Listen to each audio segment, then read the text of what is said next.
Hello friends, মাত্র 2 মিনিটের মধ্যে আপনার হারিয়ে যাওয়া মোবাইল আপনারা কিভাবে ফেরত পাবেন। আপনাদের হারিয়ে যাওয়া মোবাইল থেকে যদি সিম কার্ড বার করে নেওয়া হয়, তাহলে সাথে সাথে খুলে লক স্ক্রিনের ওপর দিয়ে দেখাবে আপনাদের ডিটেলস, যার মধ্যে থাকবে আপনার নিজের ছবি, আপনার নাম, কন্ট্যাক্ট নাম্বার এবং আপনার দেওয়া কিছু গুরুত্বপূর্ণ ডিটেলস।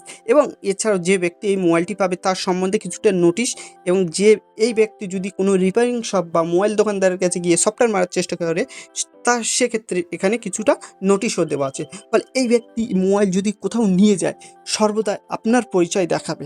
মোবাইল আনলক না করে এটি সরাতে পারবে না কখনোই সে। আপনি কিভাবে এই ধরনের সেটআপ করবেন এবং আপনার মোবাইলকে আপনি সুরক্ষিত দিতে পারবেন। আপনি প্রথমে প্লে স্টোরে গিয়ে সেট রিটার্ন এই অ্যাপ্লিকেশনটি আপনি ডাউনলোড করে নেবেন।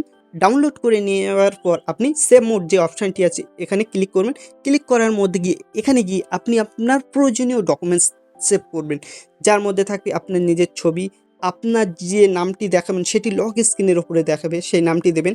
একটি অল্টারনেট কন্ট্যাক্ট নাম্বার যেটি যোগাযোগ করা যাবে সেই নাম্বার দেবেন, এবং কিছুটা মেসেজ যেটি আপনি স্ক্রিনের সামনে দেখাতে চাবেন সেই ডিটেলসটা এখানে দেবেন। দিয়ে এখানে সেভ সেটিং বলে অপশান আছে, এটিকে অন করে দেবে। দেওয়ার পর আপনার মোবাইল থেকে যদি কোনো ব্যক্তি সিম কার্ড বার করার চেষ্টা করে, সাধারণের ওপর দিয়ে দেখাবে আপনি অ্যাপ্লিকেশনের মধ্যে যে সমস্ত ডকুমেন্টসগুলো সেভ করেছেন সমস্ত কিছু এখানে দেখতে পাবেন।